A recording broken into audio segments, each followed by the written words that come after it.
എന്തായാലും എന്റെ കൈകൊണ്ട് ആ താലിമാല പൊട്ടിക്കണമെന്ന് വിചാരിച്ചിരുന്നാ ഞാൻ. അത് വേണ്ടി വന്നില്ലല്ലോ.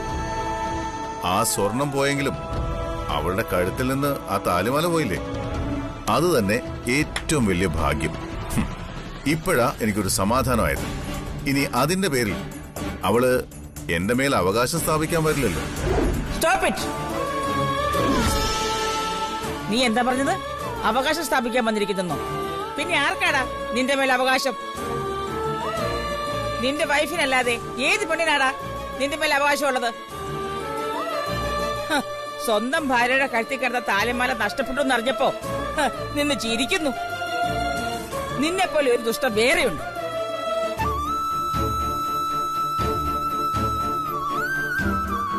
നിന്റെ അച്ഛൻ കെട്ടിയ താലിമാല അദ്ദേഹം എന്നെ വിട്ടു പോവും വരെ എന്റെ കഴുത്തിൽ അണിഞ്ഞവളാ ഞാൻ.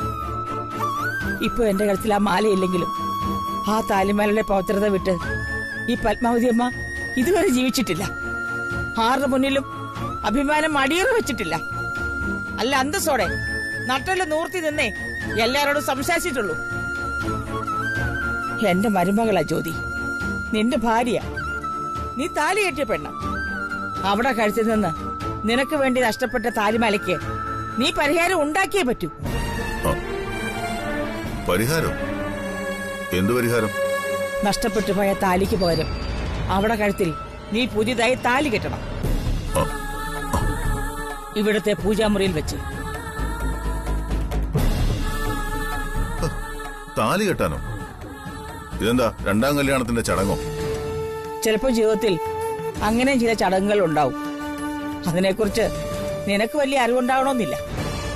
ഈശ്വരാ, ഇനി അവളുടെ കഴുത്തിന് ഡിക്ക് താലി കെട്ടാനോ? പണി പാളേ. അമ്മ എന്തൊക്കെ അബദ്ധമായി പറയുന്നത്? ഇവിടുത്തെ പൂജാമുറിയിൽ വെച്ച് ഞാൻ ജ്യോതിയുടെ കഴുത്തിൽ താലി കെട്ടിയാൽ അത് കല്യാണമാവൂ? അതിനെന്തെങ്കിലും ആധികാരികതയുണ്ടോ? Yes my dear son, my little Kannan. എന്റെ ലിറ്റിൽ കണ്ണന്റെ മുന്നിൽ വെച്ചാ നീ ജ്യോതിയെ വീണ്ടും താലി കെട്ടേണ്ടത്. അതിനേക്കാൾ വലിയ ഒരു ഉറപ്പും ഈ അമ്മയ്ക്ക് വേണ്ട. സ്വന്തം ഭാര്യയുടെ കഴുത്തിലെ താലി സംരക്ഷിക്കേണ്ടത് പുരുഷന്റെ കടമയാ. അത് നഷ്ടപ്പെട്ടാൽ തിരികെ അണിയിക്കേണ്ടത് അവന്റെ ഉത്തരവാദിത്വമാണ്. അതുകൊണ്ട് നീ ഇന്ന് ജ്യോതിയുടെ കഴുത്തിൽ വീണ്ടും താലി കെട്ടിയേ പറ്റൂ. പറ്റില്ല. എന്നെ കൊണ്ട് അതിന് സാധിക്കില്ല. അമ്മ എന്നെ നിർബന്ധിക്കരുത്. Why not? എന്തുകൊണ്ട് പറ്റില്ല? അവളുടെ കഴുത്തിൽ താലി കെട്ടിയാൽ നിനക്കെന്താ കുഴപ്പം സംഭവിക്കാൻ പോകുന്നത്?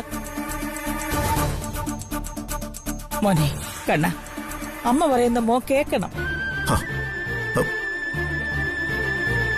മോനെ, ജീവിതം നമുക്ക് കൊണ്ടുതരുന്ന ചില പ്രത്യേക ഭാഗ്യങ്ങളുണ്ട്. ചിലപ്പോ ആദ്യം നമുക്കതിന്റെ വില മനസ്സിലായെന്ന് വരില്ല. പക്ഷെ അതിന്റെ വില മനസ്സിലായി വരുമ്പോഴേക്കും ആ ഭാഗ്യം കയ്യിലുണ്ടായെന്നും വരില്ല. അതുപോലെ നിനക്ക് കിട്ടിയ ഏറ്റവും വലിയ സൗഭാഗ്യമാ ജ്യോതി. അത് നീ മറക്കരുത്. സൗഭാഗ്യമല്ല, എന്റെ തലയിൽ വീണ ഇടുത്തിയാണ് അവൾ. ആ ബേക്കറിക്കാരി. അവളുടെ കഴുത്തിൽ ഇനി രണ്ടാമതൊരു താലി കെട്ടുന്ന പ്രശ്നമേ ഉദിക്കുന്നില്ല. No, my dear son. This is പത്മാതിയമ്മ's words. ഇത് പത്മാതിയമ്മ പറയുന്ന വാക്കുകളാ. അത് നടന്നേ തീരൂ. എനിക്ക് മരുമകളായി ജ്യോതിയെ വേണം. അവളുടെ കഴുത്തിൽ നീ കെട്ടിയ താലി ഉണ്ടാകുകയും വേണം. ഈ അമ്മ നിന്നോട് യാചിക്കുക. അമ്മയുടെ അപേക്ഷ നീ നിരസിക്കരുത്. നീ ജ്യോതിയുടെ കഴുത്തിൽ താലി കെട്ടണം, പ്ലീസ്. അമ്മ എത്ര നിർബന്ധിച്ചാലും കരഞ്ഞാലും എനിക്കത് ചെയ്യാനാവില്ല. അത്രയ്ക്ക് വാശിയാണോ നിനക്ക്? എന്നാലേ എനിക്കും വാശിയാ. എന്റെ തീരുമാനം നടന്നേ പറ്റൂ. ഞാൻ അവളെ പൂജാമുറിലെ വിളിച്ചോണ്ട് പോകാൻ പോവാ. അവിടെ കഴുത്തി കെട്ടാനുള്ള താലിയും നെറ്റിയിലണിക്കാനുള്ള സിന്ദൂരവും ഞാൻ അവിടെ കരുതി വെച്ചിട്ടുണ്ട്. നീ വരണം, അവിടെ കഴുത്തി താലി കെട്ടണം. ഇത് അമ്മയുടെ തീരുമാനമാണ്. നീ വന്നേ പറ്റൂ.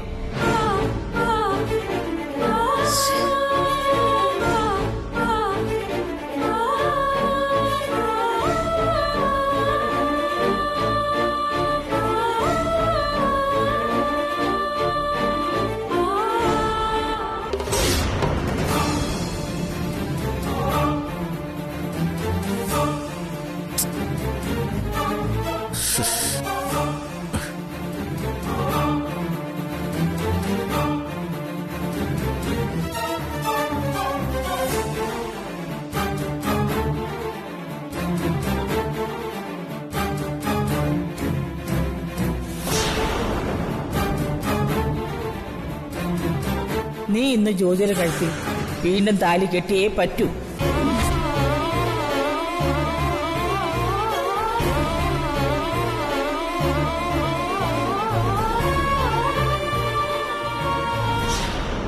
മായിച്ചി, താരച്ചി, മായിച്ചി, താരച്ചി, താരച്ചി, മായിച്ചി. എന്താടി, എന്തിനാ നീ ഇങ്ങനെ വിളിച്ചു പോകുന്നത്? വിളിച്ചു പോവാതെ പിന്നെ എന്ത് ചെയ്യും താരച്ചി? പോയി, എല്ലാം പോയി. നമ്മൾ വിചാരിച്ച പരിപാടികളെല്ലാം തെറ്റും. കിഴക്കൊന്ന് വന്നതും പോയി, ഒറ്റലല്ല കിടന്നതും പോയി എന്ന് പറഞ്ഞ പോലെ ആയി നമ്മുടെ അവസ്ഥ. നമ്മള് സ്വപ്നം കണ്ടതെല്ലാം വെറുതെ ആയി. നീ എന്താ പിച്ചും പേയും പുലമ്പുന്നത്? കാര്യം പറയടി. നീ എന്തിനാ ഇങ്ങനെ വെപ്രാളപ്പെടുന്നേ? വെപ്രാളം അല്ല മായേച്ചി, അത് കേട്ടപ്പോ തൊട്ടെന്റെ വയറ്റിന്ന് ആന്തല് കയറിയതാ. അതിന്റെ തീയ. മിക്കവാറും നമ്മളെല്ലാം ഇതോടെ ജ്യോതിയുടെ അടിമകളായി മാറും. ജ്യോതിയുടെ അടിമകളോ? നീ എന്തൊക്കെയാ പറയുന്നേ? ഇവളെന്തോ സ്വപ്നം കണ്ടെന്നാ എനിക്ക് തോന്നുന്നേ. ഇല്ലാതെ ഇങ്ങനെ പിച്ചും പേയും പറയില്ല. ഓ, ഇതൊരു സ്വപ്നം പോലെ എനിക്കും തോന്നിയത്. അത് കേൾക്കുമ്പോ നിങ്ങൾക്കും അങ്ങനെ തന്നെ തോന്നും. അവിടെ അമ്മ ഡിക്കയോട് പറഞ്ഞത് കേട്ടിരുന്നെങ്കിലേ നിങ്ങൾ അവിടെ തന്നെ ബോധം കെട്ട് വീണന. അമ്മ ഡിക്കയോട് എന്തു പറഞ്ഞു? പൂജാമുറിയിൽ വെച്ച് ജ്യോതിയുടെ കഴുത്തില് ഡിക്ക് ഒരിക്കൽ കൂടി താലി കെട്ടണോന്ന്. നീ എന്താ പറഞ്ഞേ? ഡിക്ക് ജ്യോതിക്ക് താലി കെട്ടാനോ? എന്തിന്? ഡിക്ക് കെട്ടിയ താലിയല്ലേ അവളുടെ കഴുത്തിൽ കിടക്കുന്നത്? അയ്യോ അല്ല മായച്ചി, അല്ല. ആ താലി പോയി. അവളുടെ കഴുത്തിൽ കിടന്ന ആ താലി ആക്രിക്കാരന് കൊടുത്തിട്ടാ സുപ്രിയന്റെ ഫോട്ടോ അവള് തിരിച്ചു വാങ്ങിയത്. ഇപ്പൊ ഡിക്ക് കെട്ടിയ താലി ജ്യോതിയുടെ കഴുത്തിലില്ല. അതുകൊണ്ട് അമ്മ പറഞ്ഞത് പൂജാമുറിയിൽ വെച്ച് ജ്യോതിയുടെ കഴുത്തിൽ താലി കെട്ടണോന്ന്. ഇപ്പൊ മനസ്സിലായോ?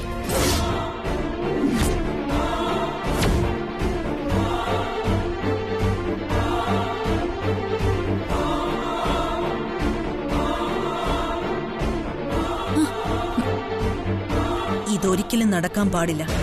ഇതിനകത്ത് നമ്മൾ വിചാരിക്കുന്നതിലും വലിയൊരു അപകടമുണ്ട്. അപകടോ? എന്താ അപകടം? ഒരിക്കൽ ജ്യോതിയുടെ കഴുത്തിൽ ഡിക്ക് ആള് മാറി താലി കെട്ടിയതാ.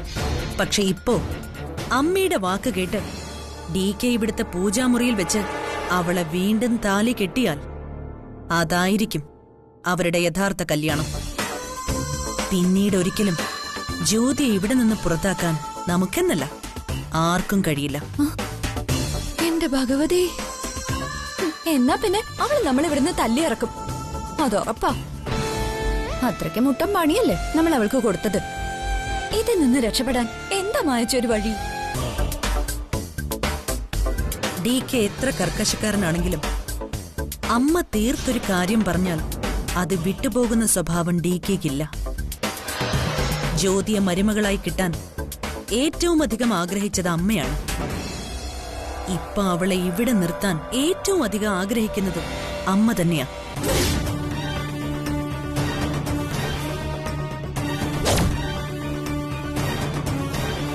അതുകൊണ്ടാ അവളുടെ കഴുത്തില് ഇപ്പൊ വീണ്ടും താലി കെട്ടണമെന്ന് അമ്മ ഡിക്കയോട് പറഞ്ഞത്. അമ്മയുടെ മനസ്സ് മാറ്റി പിന്തിരിപ്പിക്കുകയല്ലാതെ ഇത് മുടക്കാൻ ഒരു വഴിയും ഞാൻ നോക്കിയിട്ട് കാണുന്നില്ല. അമ്മയെ പിന്തിരിപ്പിക്കാനോ? അത് നമ്മൾ പറഞ്ഞ നടക്കുവോ?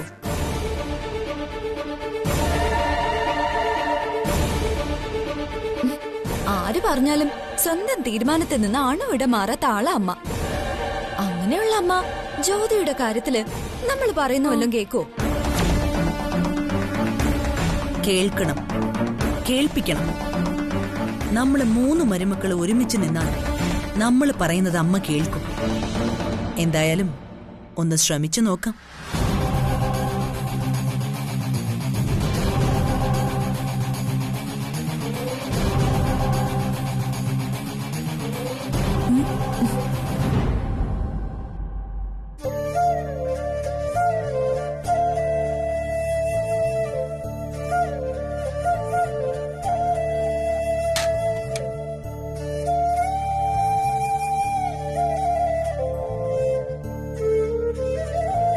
My little Kanna, please help me. Please help my Beti Jyoti. Help my son. എങ്ങനെയെങ്കിലും അവന്റെ വാശിയെല്ലാം കളഞ്ഞ് അവനെ കൊണ്ട് വീണ്ടും ജ്യോതിയുടെ കഴുത്തിൽ താലി കെട്ടിക്കണേ എന്റെ കണ്ണ. നീ അല്ലാതെ എനിക്ക് വേറെ ആരും ഒരു ഹെൽപ്പിനുമില്ല. Please help me.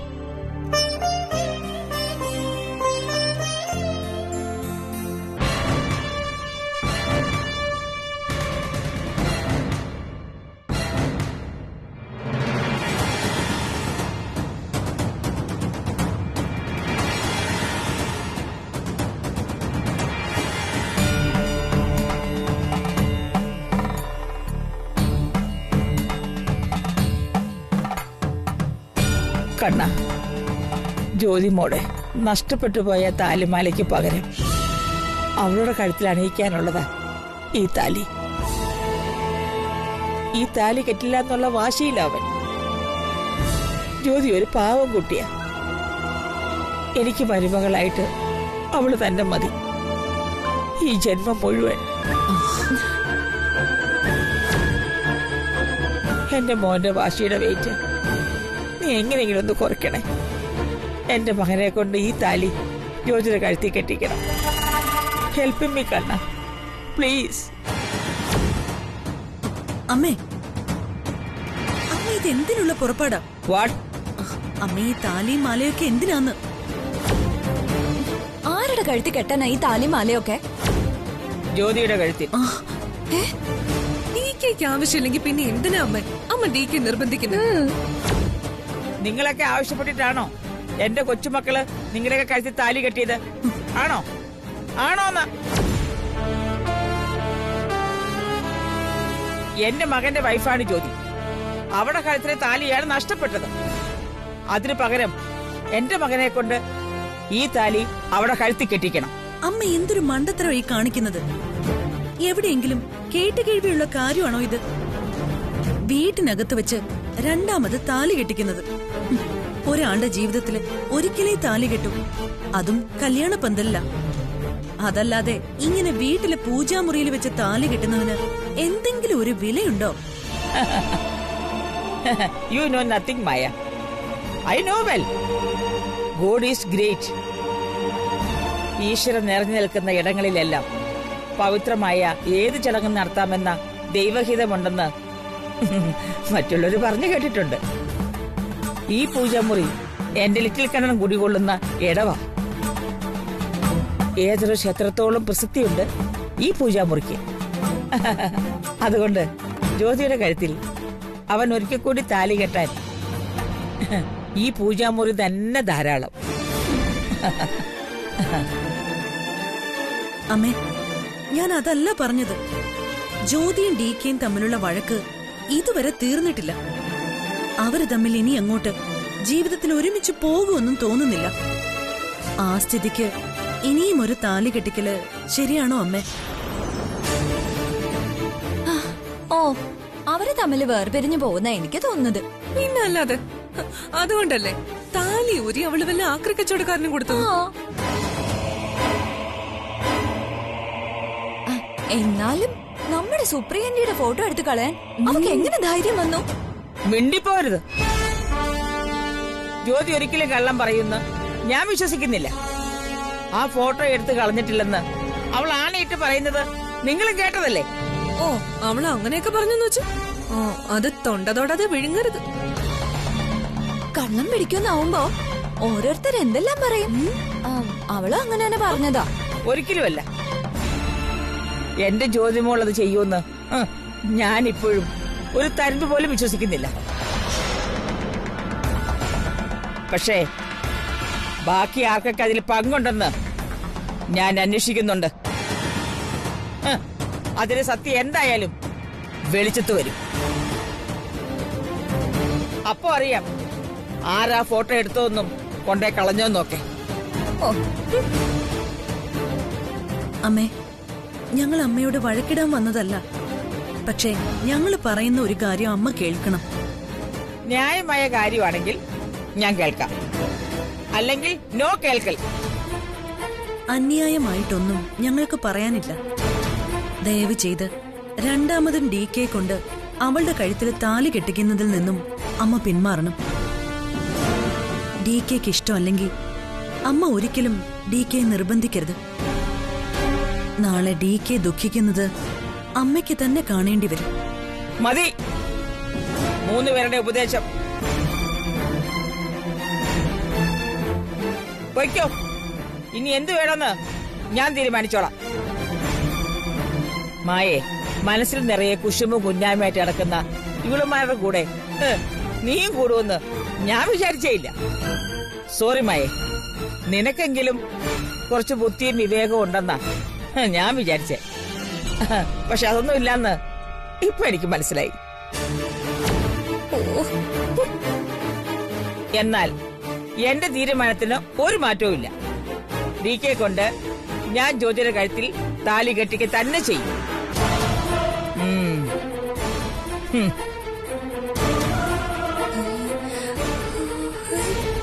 കൃഷ്ണ,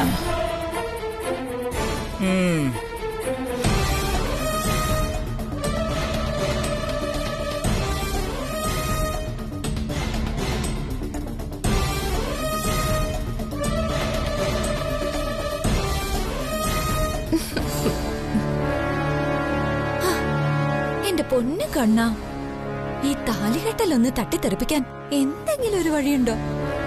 ഉണ്ടെങ്കിൽ പറ, ഞങ്ങൾ എന്ത് വഴിപാട് വേണേലും ചെയ്യാം.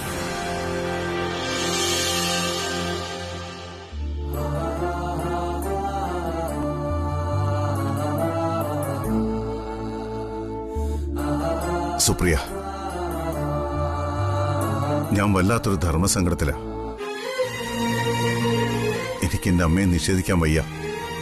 പക്ഷെ വീണ്ടും ജ്യോതിയുടെ കഴുത്തിൽ ഒരിക്കൽ കൂടി താലി കെട്ടാനും വയ്യ. നീ തന്നെ ഇതിനൊരു പരിഹാരം കണ്ടുപിടിച്ചേ പറ്റൂ. അബദ്ധത്തിൽ ആ ബേക്കറിക്കാരുടെ കഴുത്തിൽ അറിയാതെ താലി കെട്ടിപ്പോയവനാ ഞാൻ. അതും നിനക്ക് വേണ്ടി, നിന്റെ ആഗ്രഹം സാധിച്ചു തരാൻ വേണ്ടി. പക്ഷെ എന്നിട്ടോ അവള് കാരണം ഈ അമരാവതിയിൽ എന്തെല്ലാം കുഴപ്പങ്ങളുണ്ടായി. നമ്മുടെ മരുമക്കളെയും ഭാര്യമാരെയും തമ്മി തല്ലിക്കാൻ വരെ അവൾ ശ്രമിച്ചു. ഇനി അവളുമായി യോജിച്ചു പോകാൻ എനിക്കാവില്ല. അമ്മയുടെ നിർബന്ധം കാരണമാണ് ഞാൻ അവളെ എന്റെ ബെഡ്റൂമിൽ വരെ കയറ്റിയത്. പക്ഷേ ഇപ്പൊ എനിക്ക് മടുത്തു. സ്വന്തം താലിമാല ഊരിക്കൊടുത്തിട്ടാണത്രേ അവള് നിന്റെ ഈ ഫോട്ടോ തിരിച്ചു വാങ്ങിയത്. കള്ളമാണോ നേരാണെന്നൊന്നും എനിക്കറിയില്ല. പക്ഷെ ആ താലിമാല അവളുടെ കഴുത്തിൽ നിന്ന് പോയത് എനിക്ക് സന്തോഷം തന്നെയാ. അത് അവളുടെ കഴുത്തിൽ കിടക്കുന്ന ഓരോ നിമിഷവും എന്റെ നെഞ്ചിലൊരു കുറ്റബോധം ഉണ്ടായിരുന്നു.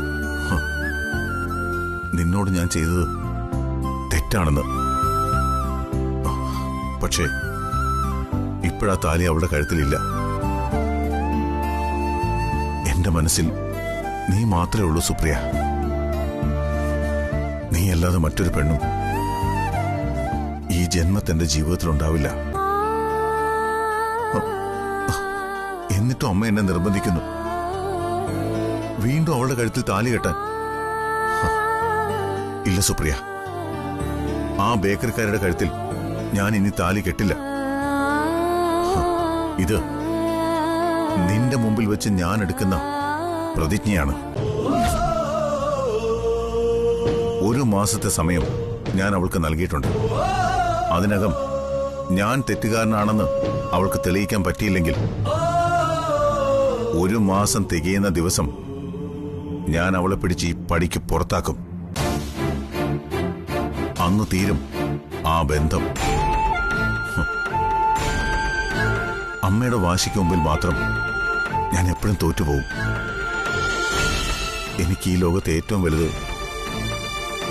എന്റെ അമ്മയാണെന്ന് നിനക്കറിയില്ലേ സുപ്രിയ? പക്ഷെ ആ അമ്മ തന്നെയാ എന്നെ നിർബന്ധിച്ചുകൊണ്ടിരിക്കുന്നത് അവളെ വീണ്ടും താലി കെട്ടാൻ. ഞാൻ എന്ത് ചെയ്യണം?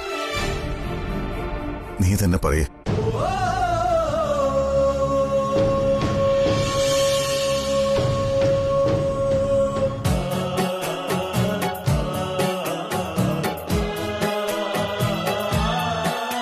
ഇത് വേണോ അമ്മ? അമ്മയുടെ മകൻ ഇനി സമ്മതിക്കുമെന്ന് എനിക്ക് തോന്നുന്നില്ല. അതെ, അത് തീരുമാനിക്കേണ്ടത് നീയല്ല, ഞാനാ. അവന്റെ ഇഷ്ടം മാത്രം നോക്കി നടത്തേണ്ട ഒരു കർമ്മമല്ല ഇത്. ഇത് അവൻ ചെയ്യേണ്ട കടമയാ, അതവന്റെ ബാധ്യതയാ. ബേട്ടി, you don't worry, I know everything. അമ്മേ, എനിക്കങ്ങനെ വലിയ വലിയ ആഗ്രഹങ്ങളൊന്നുമില്ല. ഇത് മതി. എനിക്ക് ഈ വീട്ടിൽ താമസിക്കാനുള്ള അവകാശത്തിനായിട്ട് ഈ താലി തന്നെ ധാരാളം. നോ ബേട്ടി, പക്ഷേ ഈ അമ്മയ്ക്കത് പോരാ.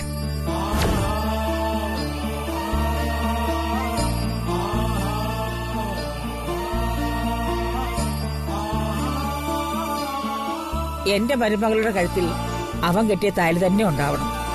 അത് നഷ്ടപ്പെട്ടത് നിന്റെ കുറ്റം കൊണ്ടല്ലോ. നീ അത് അഴിച്ചു കൊടുക്കേണ്ടി വന്നത് ആ ഫോട്ടോ തിരിച്ചു വായിക്കാനല്ലേ? അതാർക്കു വേണ്ടിയാ? അവന് വേണ്ടിയല്ലേ? അപ്പൊ നഷ്ടപ്പെട്ട താലിക്ക് പകരം നിന്റെ കഴുത്തിൽ പുതിയ താലി ചാർത്തേണ്ടത് അവന്റെ ഉത്തരവാദിത്വവും കടമയുമാണ്. അവനത് ചെയ്തേ പറ്റൂ. അവനെ കൊണ്ട് ഞാനത് ചെയ്യിക്കും. അമ്മേ, DKയുടെ സമ്മതമില്ലാതെ അമ്മ ഈ ചെയ്യാൻ പോകുന്നത് വലിയ മണ്ടത്തരമാണ്. ഇവളുടെ കഴുത്തില് ഒരിക്കൽ കൂടി DK താലി കെട്ടുമെന്ന് അമ്മയ്ക്ക് തോന്നുന്നുണ്ടോ?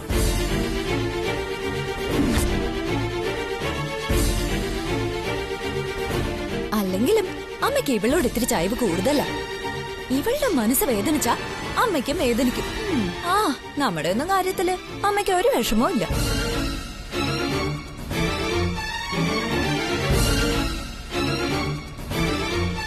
നമ്മളൊക്കെ ഈ വീട്ടിലെ കൊച്ചു മരുമക്കളല്ലേ? ഇവളങ്ങനെയല്ലല്ലോ, അമ്മയുടെ സ്വന്തം മരുമകളല്ലേ. അപ്പൊ ഇത്തിരി സ്നേഹം കൂടും. Shut up. ഇനി ഒരു അക്ഷരം പറയരുത്, 3 എണ്ണം.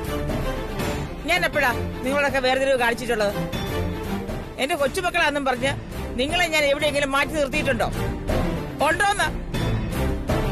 മായ ഈ വീട്ടിൽ വന്ന അന്നു മുതൽ ഈ വീടിന്റെ ഉത്തരവാദിത്തം ഞാൻ മായയല്ലേ ഏൽപ്പിച്ചത്? അവളെ സഹായിക്കാനുള്ള ഉത്തരവാദിത്തങ്ങളെല്ലാം നിങ്ങൾ 2 പേർക്കും നൽകി. അതിനിടെ ഞാൻ എവിടെയാ പക്ഷാഭേദം കാണിച്ചത്?